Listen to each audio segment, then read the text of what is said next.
Bismillahirrahmanirrahim. Assalamu alaikum students. Welcome to SSS Educational Channel. Today we have brought for you cooking vocabulary. हम में से बहुत से लोगों को कुकिंग की वीडियोस देखने का बहुत शौक होता है, लेकिन कई दफ़ा ऐसा होता है कि उसमें ऐसी टर्मिनोलॉजी यूज़ होती है जो हमें मालूम नहीं होती. So today we are going to discuss a few verbs from the vocabulary of cooking, and I hope you will enjoy it, and then you will be able to understand the cooking videos in a better way.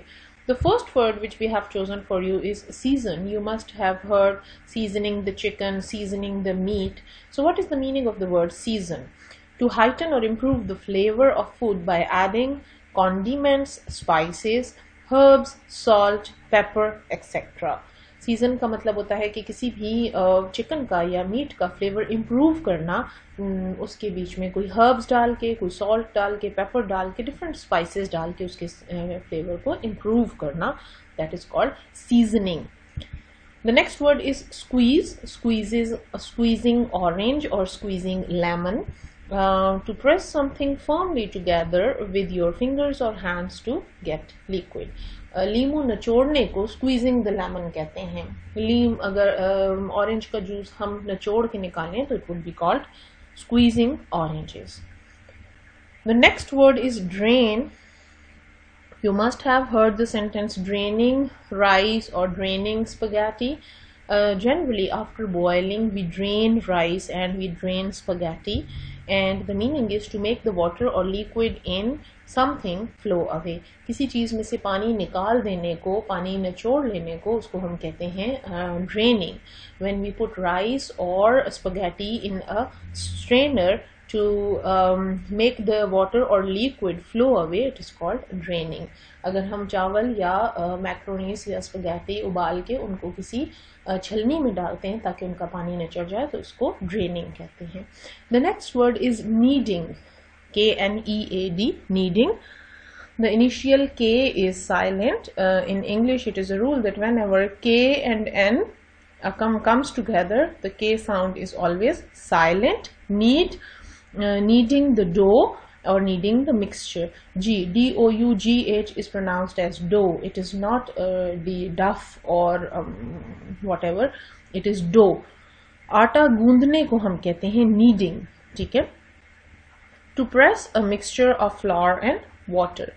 तो किसी भी चीज का आटा हो, चाहे वो मेज फ्लावर हो यानी मकई का आटा हो या व्हीट फ्लावर हो, गंदम का आटा हो, kneading is the process of mixing water and flour together. आटा गूंदने को हम knead कहते हैं और डो गूंदे हुए आटे को कहते हैं.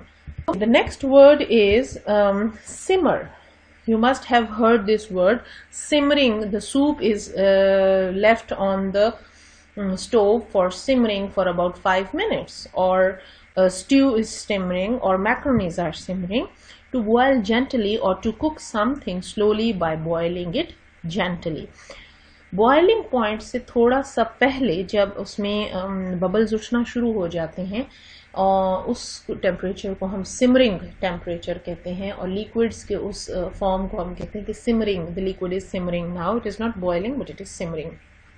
इसी तरह बाज़ दफ़ा कोई चीज़ गलाने के लिए हम उबलने के बाद चूल्हा आहिस्ता कर देते हैं और फिर उसको लो फ्लेम पे थोड़ी देर पकने देते हैं. That is also called simmering. Stir. Stirring the mixture, stirring sugar, stirring coffee.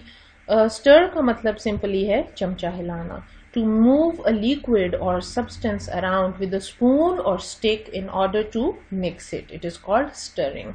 किसी भी लिक्विड में चम्मच हिलाने को ताकि वो लिक्विड अच्छी तरह मिक्स हो जाए, ताकि उसमें गुठलियां ना बने, उसको हम कहते हैं स्टर करना. नेक्स्ट है जी पील. पील कहते हैं छिलका उतारने को. We peel fruits and we peel vegetables. To remove the skin of fruit and vegetables is called peeling. Pour, pouring the juice or pouring water or pouring tea. pour का मतलब डालना होता है, लेकिन जैसे उर्दू में एक लफ्ज है उंडेलना. उंडेलना तो आमतौर पर उसका मतलब मफहूम होता है कि सारा डाल देना, उंडेल देना, पूरी बर्तन उंडेल दिया, सारा उसमें से गिरा दिया. pour का मतलब सारा गिराना नहीं होता, बल्कि कंट्रोल्ड एक्टिविटी है। जितना आपको चाहिए होता है उतना आप एक बर्तन से दूसरे बर्तन में दाल डालते हैं to make a substance flow from one container to another container, and this is called pouring. Pouring water, pouring juice, pour a cup of juice और pour 3 cups of water. इस तरह से ये लफ्ज इस्तेमाल होता है. The next word is grease. Greasing the pan or greasing the baking tray. So grease words means the process of applying grease, oil, butter to cooking vessels so that food will not stick when it is cooked. किसी भी बर्तन के नीचे तेल लगाना, चाहे हाथ से लगाया जाए चाहे ब्रश से लगाया जाए, इट इज कॉल्ड ग्रीजिंग. आमतौर पर बेकिंग करते हुए या कोई अगर हमने किसी पॉट में कोई चीज बनानी है तो उसके लिए नीचे तेल लगाया जाता है ताकि उसकी नीचे वाली सरफेस के साथ चिमटे नहीं. That process is called greasing. Mince, आपने अक्सर सुना होगा मिन्स. ये बतौर वर्ब भी इस्तेमाल होता है और बतौर एडजेक्टिव भी इस्तेमाल होता है. मिन्स का मतलब है कीमा करना. तो मिन्स्ड मीट बतौर एडजेक्टिव ऐसे इस्तेमाल होगा कि कीमा किया हुआ गोश्त. To cut up food, specially meat, into very small pieces, typically in a machine. किसी मशीन के जरिए कीमा करने, किसी मशीन के जरिए उसको बिल्कुल छोटे छोटे, इतने छोटे कि वो बिल्कुल कीमे की शक्ल नजर आए, उसको हम मिन्स कहते हैं. The next word is dice. Dicing fruits and vegetables. अब इसको करने के मुख्तलिफ, काटने के किसी भी सब्जी को या फ्रूट को काटने के मुख्तलिफ तरीके हो सकते हैं. गाजर को हम स्लाइस भी कर सकते हैं. स्लाइस का मतलब होता है गोल गोल काटना. Cucumbers are sliced. रेडिश यानी मूली, इट कैन बी स्लाइस्ड. लेकिन अगर हम कह रहे हैं डाइस, तो डाइस का मतलब है चौकोर क्यूब्स की शक्ल में काटना. To cut into small cubes. You have to dice the fruit and vegetables so that the salad looks beautiful. इस जुमले का मतलब ये होगा कि आप वेजिटेबल्स एंड फ्रूट्स जो सैलेड में यूज कर रहे हैं उनको डाइस कीजिए, उनको एक ही शेप में चौकोर शक्ल में काटें ताकि वो खूबसूरत लगें. Marinating the fish, marinating meat. Yes, marinate का मतलब है कि it is the process of soaking foods in a seasoned, often acidic liquid before cooking. जब हम चिकन को या गोश्त को या किसी और चीज को मैरिनेट करके रखते हैं, दूध, दही में, लेमन जूस में, विनेगर में उनको मैरिनेट कर देते हैं ताकि उसका असर अंदर फूड के अंदर तक चला जाए. इस प्रोसेस को हम कहते हैं मैरिनेट करना. और वो जो लिक्विड जिसमें हम मैरिनेट करते हैं उसको अक्सर मैरिनेशन कहते हैं. Scramble. The eggs are scrambled. Scramble का मतलब है to thoroughly combine and cook as a loose mass. To cook beaten eggs until firm but with a soft consistency. जब हम अंडे को ऑमलेट की शक्ल में डाल दें पैन में और उसके बाद उसको कुकिंग के दौरान उसको बीट किया जाए ताकि वो सॉफ्ट सी फॉर्म उसकी आ जाए, लेकिन वो पूरे ऑमलेट की शक्ल में नहीं होता, उसको हम कहते हैं स्क्रैम्बल्ड एग. ठीक है. It is often beaten but in a soft consistency and it is in small pieces, in the form of small pieces. एक ऑमलेट की तरह पूरी शक्ल में नहीं होता.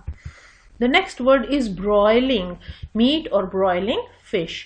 Cooking by exposing food to direct radiant heat either on a grill, over live coals or below a gas burner.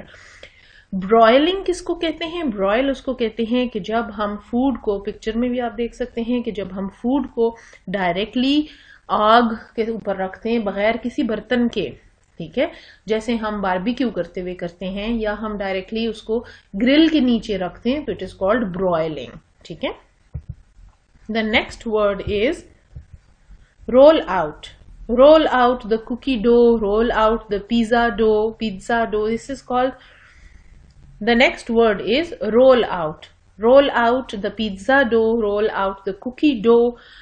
बेलने को हम कहते हैं roll out. To cause dough to become flatter and thinner by pressure with a rolling pin. Rolling pin का भी आपको मतलब समझ आ गया होगा. बेलन को हम रोलिंग पिन कहते हैं. रोल आउट का मतलब है कि हम उसको किसी भी डो को यानी आटे को फ्लैट करते हैं, चाहे वो हमने बिस्किट्स के लिए बनाया है, चाहे हमने पिज्जा के लिए बनाया है. पिज्जा डो है या कुकी डो है, उसको रोल आउट करने का मतलब है उसको बेलना. Whip. whipping cream or whipping egg white, to mix beat cream or the clear part of an egg very hard with a whisk or mixer until it becomes stiff. whipped cream और या whipped egg white जो होती है वो इतनी थोड़ी सी stiff होती है कि अगर आप उसमें से चमचा निकालें तो वो चमचे का निशान रह जाएगा। थोड़ी सी हार्ड फॉर्म में होती है, हार्ड से मुराद स्टिफ होती है, कम से कम वो अपनी शेप कायम रखती है। तो क्रीम को, दूध के ऊपर जो क्रीम है, मलाई, उसको या अंडे की सफेदी को, एग वाइट को इतने अच्छे तरीके से बीट करना, इतना ज्यादा बीट करना कि वो स्टिफ फॉर्म में आ जाए, it is called whipping. The next word is grate, grating. We grate cheese और वी ग्रेट वेजिटेबल्स। आपने कद्दूकश का लफ्ज सुना होगा, तो ग्रेट करना वही है जो कद्दूकश करना है। The process of transforming solid firm food items into small pieces bye rubbing the item against a greater. और कद्दूकश करने वाली चीज को हम ग्रेटर कहते हैं। Grating is the process by which cheese और vegetables they are changed into small strips, पतली पतली लंबी लंबी स्ट्रिप्स बन जाती हैं, और वो ग्रेटिंग के जरिए ही मुमकिन है। काट के उतनी बारीक बनाना मुमकिन नहीं है। हम गाजरों को भी ग्रेट करते हैं, कई दफा चीज को ग्रेट करते हैं। ग्रेट करने से उनकी एक खास मखसूस टेक्सचर बन जाता है। The next word is sprinkle. Sprinkle का मतलब है छिड़कना, थोड़ी अमाउंट में कोई चीज ऊपर छिड़कना। Sprinkling the salt, sprinkling herbs और sprinkling cheese. To drop, scatter a few pieces और drops of something over a surface. Sprinkle करने का मतलब है कि हम अपनी थोड़ी मिकदार में चीजों को ऊपर छिड़क दें। The next word is saute. Yes, this is a French word. ये जो आपको ई के ऊपर छोटा सा साइन नजर आ रहा है, ये हमें बता रहा है कि this is a French word.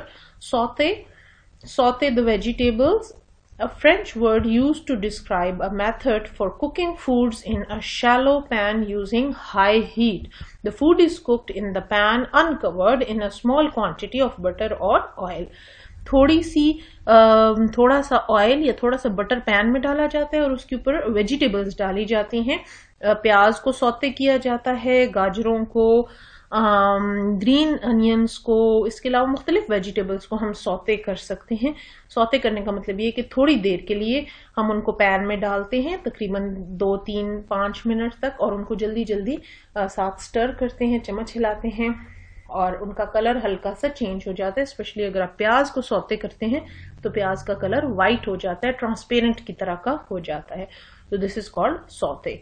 तो ये थे जी कुछ कुकिंग वर्ब्स। आई होप कि इनमें से आपने कुछ वर्ड्स ऐसे जरूर होंगे जो आपके लिए नए होंगे, and it would have added to your vocabulary.